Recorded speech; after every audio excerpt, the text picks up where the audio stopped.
Bonjour et bienvenue dans Parcours de Femmes. Aujourd'hui, notre invitée est un bel exemple de force et de ténacité. Frappée par un cancer du sein, cette journaliste optimiste fonde Rose Magazine pour les femmes et les familles face à la maladie. Pour comprendre ce généreux parcours, nous allons remonter le temps avec notre invitée, Céline Lisraoui.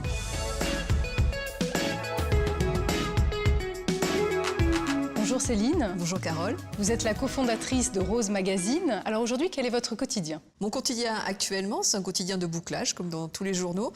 Sauf que nous, c'est un peu spécial parce qu'on est une toute petite équipe. On est 4 pour faire un énorme journal de 170 pages et quelques. Alors vous êtes venue avec quelques exemplaires. Comment s'est passée l'histoire de Rose? Alors Rose, c'est une histoire d'amitié avant tout, et c'est une histoire de rencontre entre filles. En fait, moi, je sortais d'un cancer du sein. J'étais depuis plus de 20 ans journaliste, puisque j'étais journaliste à l'Express à l'époque, et j'ai eu envie de croiser ma compétence de malade, puisqu'on apprend des choses en étant malade, avec ma compétence de journaliste. Et je me suis dit, c'est bizarre qu'un journal n'existe pas pour expliquer aux femmes malades quelle est leur vie quotidienne et comment mieux s'en sortir, et de là est née Rose.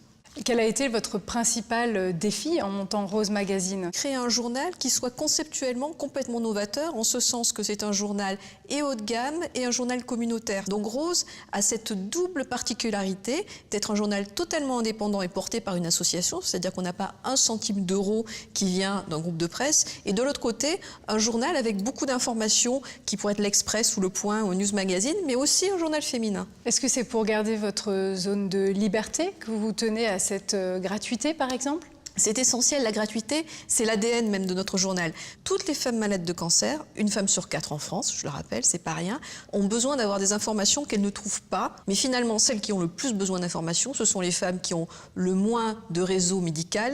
Et finalement, ce sont les femmes les plus modestes. Qu'est-ce que vous avez appris en sortant et en combattant de cette maladie?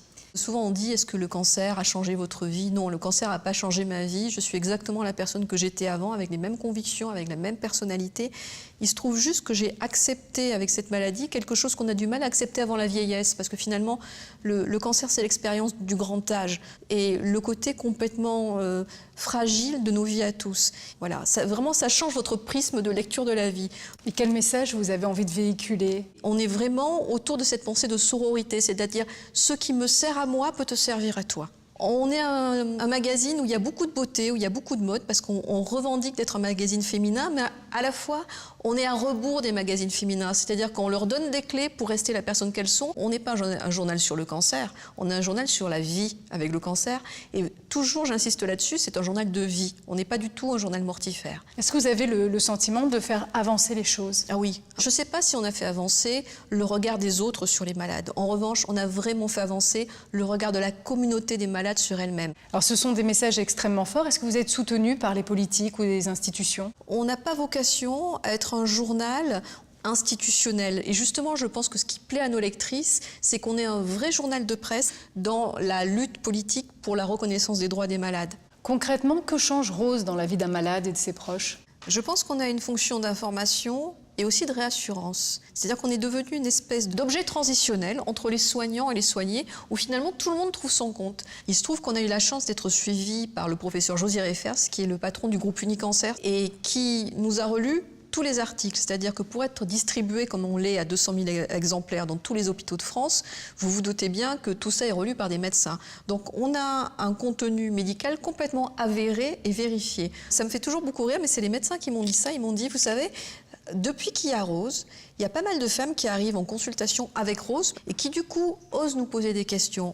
Et quel a été votre parcours? Quelle étudiante vous étiez, par exemple? Ah, j'étais très travailleuse, voilà. J'étais épouvantablement travailleuse. J'ai fait une Hippocagne, une Cagne, ensuite j'ai fait Sciences Po et ensuite j'ai fait une école de journalisme. Mais dès le début de mes études, je voulais être journaliste. Donc j'ai exactement fait le parcours qu'il fallait pour arriver au point où je voulais arriver. Dans quel contexte vous avez grandi? Mon père était officier de marine et il était parti le plus clair de l'année. Donc ma mère nous a élevés quasiment seule. Comme j'étais la fille aînée de la famille, finalement, très vite, j'ai fait ce que j'ai voulu, comme j'ai voulu, quand j'ai voulu. Et ça m'a donné un sens des responsabilités et puis un sens de l'indépendance que j'ai chéri toute ma vie.